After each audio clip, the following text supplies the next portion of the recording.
This is Africa's Big Philanthropy on the BBC World Service. Africa is a continent on the move. Middle classes are growing, there's more money available to spend, and we can see philanthropy rising all over Africa. Philanthropy is not really new here in Africa. What is new and what is growing is what we could call modern, institutionalized philanthropy. I'm Alan Kasuja, looking at philanthropy in Africa. Many African economies are growing, but countries are still facing big challenges. In this program, I'll be talking about what role homegrown philanthropy might play in determining the future of the continent. We have seen the emergence of new high net worth individuals who wants to give back to the communities. We make money to use that money to improve the lives of others. We are impacting at least 2 million people. But if you then look at what other big foundations are doing, they impact on a global level. No one is going to address the challenges of this continent but Africans themselves. That was just a few of those who have set up or work for big corporate foundations in Africa. But they're not alone. Nigerian business magnate Aliko Dangote is worth around $14 billion, but has given away billions of dollars too. Tony Elumelu, Mo Ibrahim and Strive Masiyiwa are among some of the other successful business leaders who are giving their money away to good causes. But why do they do it? I've never quite understood why philanthropists are philanthropists. And if you ask me who a philanthropist is, I'd say it's a rich man who's tired of making money and wants to give away some of it. That might be a cynical view, but it also seems like the truth. People get to a certain point in their lives, they made a lot of money, they don't know what to do with it, they decide to give it out. Either because it's going to make them look good or it's just a pastime. The truth of the matter is, though, a lot of people rely on that giving. A lot of people depend on it. However, all this giving at the top doesn't mean that everyone's lives improve. In the northeast of the Kenyan capital, Nairobi, Mathare is home to around 500,000 people. Although these streets are full of life and industry, small shops and market stalls, the average wage is still less than $3 a day, and there's a lack of basic amenities. A few miles up the road, it's a very different picture. I've just walked out of a shop at one of the biggest malls in Nairobi, the Westgate Mall, and I was looking at watches. I saw a $15,000 watch, and not far away from where we are standing are some of the poorest people in East Africa. The gap exists, massive gap between the rich and poor. And philanthropy, it relies on people who come to places like this to buy $15,000 watches. It relies on people being that wealthy. And I wonder, does it legitimize that gap? Does philanthropy sustain the gap between the rich and the poor? So we're now going to see Manu Chandaria, who is one of Kenya's wealthiest, possibly East Africa's wealthiest people. He's also well known as a philanthropist. He gives out a lot of the money that his business makes. All across Nairobi you will find Chandaria one thing or Chandaria the other thing, at universities, at hospitals. And that is the reputation he's cultivated in this country. He's a man who gives. Let me ask this driver if he knows who Manu Chandaria is. Boss, unamjua Manu Chandaria ni nani? Do you know who he is? Namjua kama mwanabiashara. You know him as a business person? Kama mtu anasaidia wa maskini. As someone who helps the poor. Ni mzuri mtu kuwa tajiri kama Manu Chandaria. Is it right that people should be as wealthy as that? Ni mzuri kwa sababu anasaidia economy ya nchi. It's good because he helps the country's economy. Ningependa matajiri wote mahali wako wa I'd like other wealthy people in Kenya to borrow Manu Chandaria's example of giving, philanthropy. My father, who came down over here in about 1915-16, only to earn a living. He could not read, write, or speak English. Manu Chandaria's father came to Kenya from Gujarat and set up a shop in Nairobi. The family business grew, and eventually he and other family members got into the lucrative steel and aluminium industries in the country. We had one Kenya Aluminium producing pots and pans. We had a wholesale provision business. We also had a plant for manufacturing food products. As a student in New York, Manu saw the impact of big philanthropy at first hand. I started understanding and learning about these big foundations, the Rockefeller Foundation, the Ford Foundation, MacArthur Foundation. When we came back over here, after starting our work with 40 people, we asked our parents, said, look, how about setting up Chandaria Foundation? He looked at me and said, is something wrong with you? You know, you stayed too long in the United States. He said, no, we are not Rockefeller or Ford. 36 people at home. Fill this hole first. All we wanted, some focus, obligatory focus within our system that we have to earn a living and we have also to serve the community where we live in. And that's why it started. But is that sort of giving, is that sort of philanthropy good for business as well? Does it put you or portray you as good people, as good businessmen? Does it improve your brand as the Chandari? Well, it could, but I am not for improving my brands. I'm not for that it can help my business. All it is that I cannot see the pain. It hurts me. And more that I keep on seeing, I decided there has to be some change. How big is your footprint at the moment? Footprint right now is a good business, not value-wise, but 35 countries, 16 in Africa, and then the rest of them worldwide. Yeah. He's reluctant to reveal the level of his own wealth, but the net worth of his family has been estimated anywhere between $1 and $2.5 billion. Should you be allowed to be as wealthy as you are? Should people be allowed to be that rich when they're also extremely poor people? I have enough, number one. I can't say that we don't have enough. But I have a philosophy behind this, is for good of others. And when I started going to the slums, I found that, my God, the life in slum, life in poverty, I could still remember how my parents used to be. Philanthropy in Africa by Africans is often led by personal experience compared to philanthropy which comes from outside. People have often lived or witnessed at close hand the things they're supporting. Sometimes our giving is motivated emotionally because of something we have seen, a problem we have faced, or a personal journey that you've walked. And at the end of the day, you're really giving because you come out of that community. Tsitsi Masiyiwa's husband Strive founded the mobile telecoms company Econet Zimbabwe in the late 1990s. The business helped kickstart the African telecoms industry, and Forbes estimates Strive's net worth today as over $2 billion. The Masiyiwas are among Africa's biggest givers and have signed up to Warren Buffett's Giving Pledge, which encourages wealthy people to donate a lot of their money to charity. But their philanthropy began much earlier. Around 1995, 1996, my husband and I, we had a growing business in construction, and we began to notice a lot of people die as a result of HIV and AIDS, especially our employees, at such a rate. There was a crisis in the nation. The spread was uncontrollable. Members of our families began to die, loved ones, people we grew up with, our neighbors, and people we had known for many years. And there was just nothing anyone could do. Tsitsi and her husband founded the Higher Life Foundation in 1996, initially to help orphan children get an education. The giving was based on what we were seeing, the children being left behind by their parents with no school fee plan and no inheritance plan. And we felt the most effective way in which we could do something was to set up a scholarship fund. So when we started our work, we didn't have money. We started on a premise of faith that one day when we did have money, we would be able to do it at a really large scale. So we grew from a handful of kids, 12 to 20 to 200 to 1,000, and now we have more than 25,000 kids on our books. Big philanthropy can impact millions of lives, but giving is not new on the continent. And it's not only the wealthiest Africans giving their money away. Africa is the only continent in the world where philanthropy is growing. CEO of the Aga Khan Foundation East Africa, Graham Wood. Philanthropy by Africans. And not just here, of course, but in the diaspora in particular. There's a lot of diaspora philanthropy that comes back. Do you see that overtaking development support? In number terms, it has way overtaken it. I think in Kenya it's roughly 5 times the amount of development assistance is diaspora money. And what are the drivers, do you think? Partly it's the expansion of a regional but also an African middle class.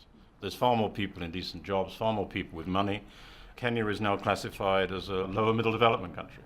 Now that doesn't mean to say that there aren't high levels of inequality, it doesn't mean to say there aren't high levels of poverty, but there's much more resources around.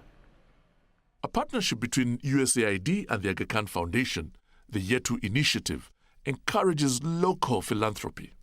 Head of Civil Society, Alice Oyaro. We conducted a study on the nature of Kenyans' giving, and we confirmed that 93% of Kenyans give. We take care of our relatives' friends. Most Kenyans give to education, health, social causes, which very much aligns to other findings across Africa as well. Without that traditional giving, poverty in this continent would be unbearable. Mike Muchilwa is chairman of the Kenya Association of Fundraising Professionals. But the reason the poor survive is philanthropy right across, especially middle class and lower levels, where you are a neighbor's keeper. You'll always have a parking list of causes waiting. So someone wants to get an education, there's someone sick in hospital, there's a funeral, so you've got to give something in case the dead take it unpleasantly. And so we give to a lot of causes out there. And mobile telephony supports that a lot, because I've seen a lot of campaigns on M-Pesa, which is a platform for mobile money transfer, where people have donated towards hospital bills. So that's become ubiquitous, hasn't it? Traditional and social media playing a big role.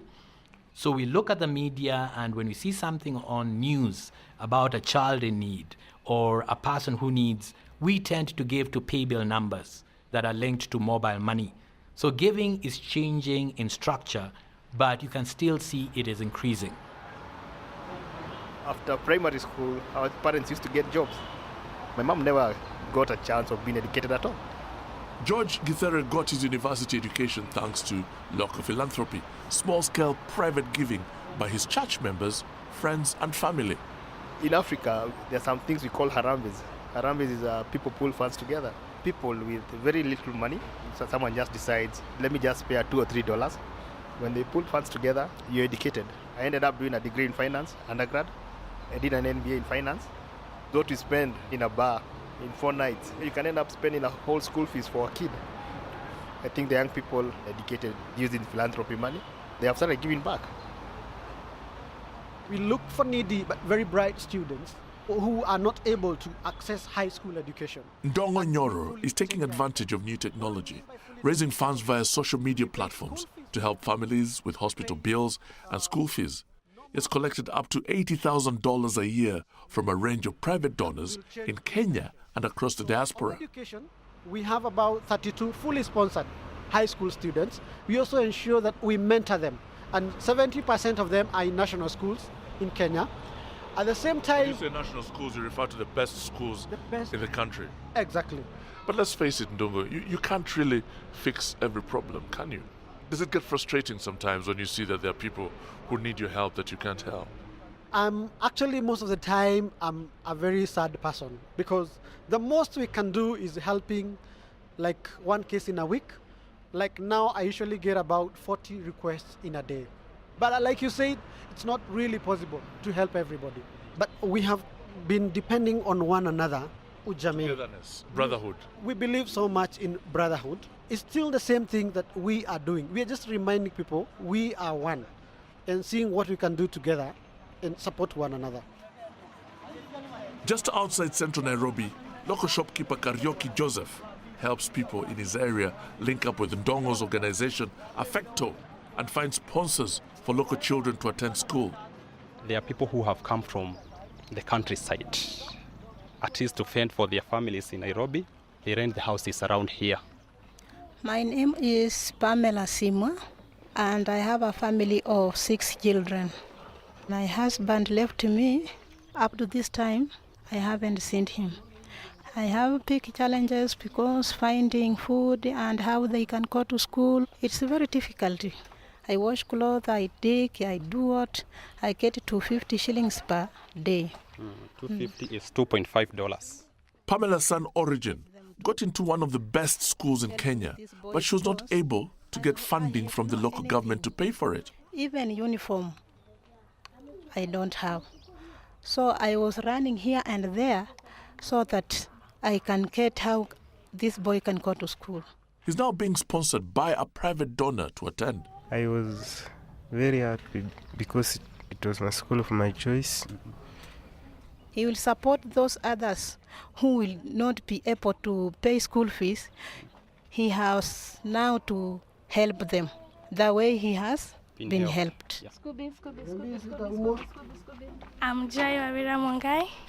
We are in Nairobi in third term. I did not attend the lessons in school and I had to come home. Joy Wawira Mungai was able to attend school thanks to a sponsor after funds she had from another donor dried up. My favorite subject is history and government. I want to learn about the history of Kenya and other parts of the world. When I grow up, I want to be a doctor in the Aga Khan Hospital. If I was not able to go to school, I think my life would just be bad. I will just go look for jobs anywhere I could get some income to help my mom.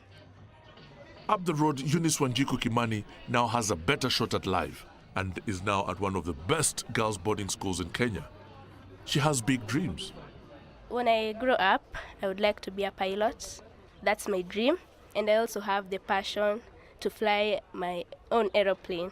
And I would also like to help many more people. We are the few who are chosen, but there are still others who are in need but didn't get this chance. This way of pulling funds to help needy individuals is changing lives, but it's still small in scale and not really sustainable in the long term. Tapping into the generosity of private individuals does have its advantages, though, when compared to relying on larger foundations and traditional donors. Mike Muchilwa. Individuals tend to be more flexible. So that tends to be more flexible than other segments such as foundations or trusts or multilateral donors like the UN agencies or the European Union or bilateral governments that tend to have a very fixed agenda as to what they want to support. You prefer to work with the local donor because they feel that local problems with local solutions. So there's a lot of ownership, which brings about consistency. Martha Muiruri is a consultant who has worked for many years in the fundraising sector in Kenya. Organizations become so dependent to a point that if that aid is withdrawn from international philanthropies, then the organizations crumble down or they just have to shut their doors. There has been a major shift in donor funding. The funds are drying up from large international donors. Civil society organizations are now keen on what is within ourselves. What sort of things are Kenyans attracted to in terms of giving, the Kenyan philanthropy? What attracts them to give? One key thing is a worthy cause, and that is a cause that is making an impact in the society. Number two, they are attracted where they can sense trust.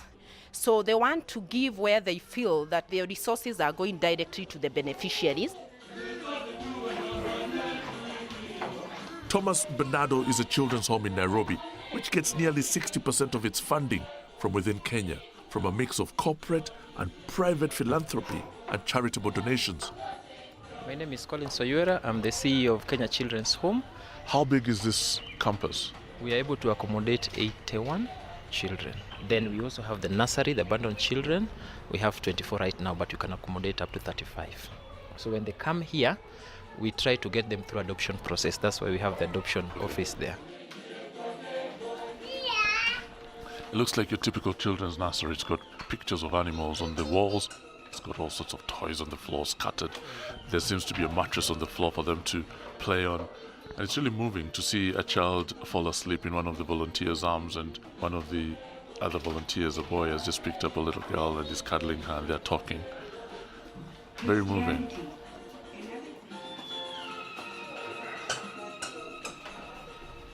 The setup of the house is just like any other house. We have the sitting room there. We have the dining here. We have actually two, one for the small kids and one for the bigger kids. All the children that are in the home here, there's probably nobody to take care of them in this. Like the aunties are not capable of taking care of them or their grandmother. So this is the kids of this family. Okay. And there's a pretty grown child here. Who's that? This is Ruben. He's actually a pilot right now. He used to be here? He used to be here. This was his house, House 8. He actually got his private pilot license last year. Some of them actually come give back in so many ways. Some might be able to even connect some of the younger ones to get employment. Some of them actually want to work here. For me, this is more personal because I lost my father and my mother some many years back.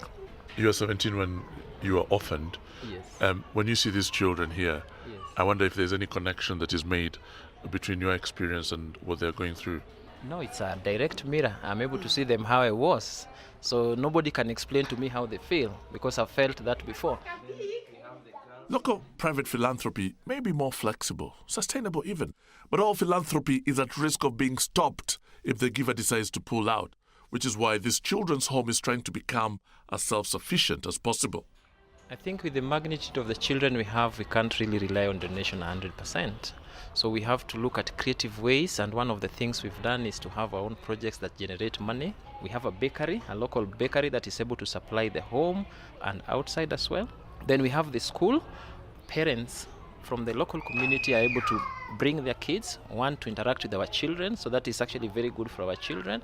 And two, whatever is left is able to be channeled back to the home. So that is how we are able to sustain ourselves. Philanthropy in Africa is on the rise, whether it's multi-million-dollar corporate giving, someone sponsoring a child to go to school, or donating via mobile money. But will it continue? What can governments across the continent do to ensure that that giving continues to grow? Because it obviously addresses some issues that governments aren't able to address. Mike Muchilwa.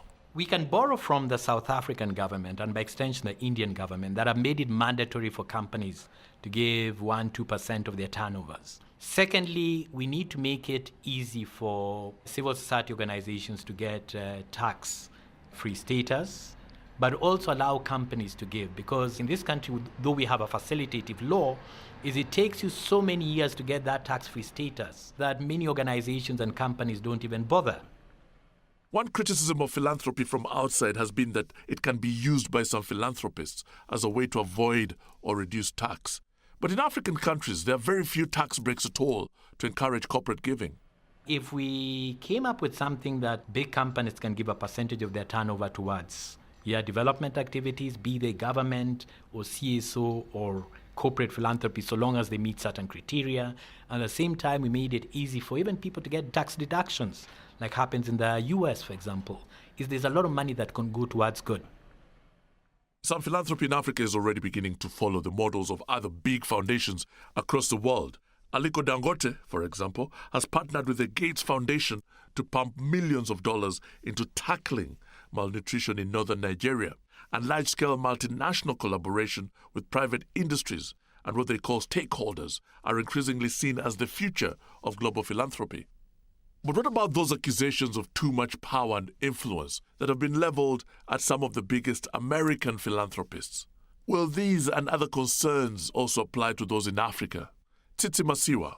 It's something I come across all the time. But honestly, when you live on a continent where there's so abject poverty, where the need is so great, where 30 to 40% of kids are stunted, when you face challenges like that and you're in a hurry to see what you can do to make a change, to make a difference, and where people die so easily from diseases that in the first world are unheard of, I would rather bear the brunt of people asking about the governance issues and where do you draw the line, is your intention pure or not? I think I can deal with that. If that, as a result of me taking that risk, I'm saving lives. Africa is on the rise. The fastest growing economies are on the African continent. Whether people want to say they're free and fair or not, the fact is it's normal to have elections. I think there are probably less than 7 countries on the whole continent that still don't have elections on a regular basis.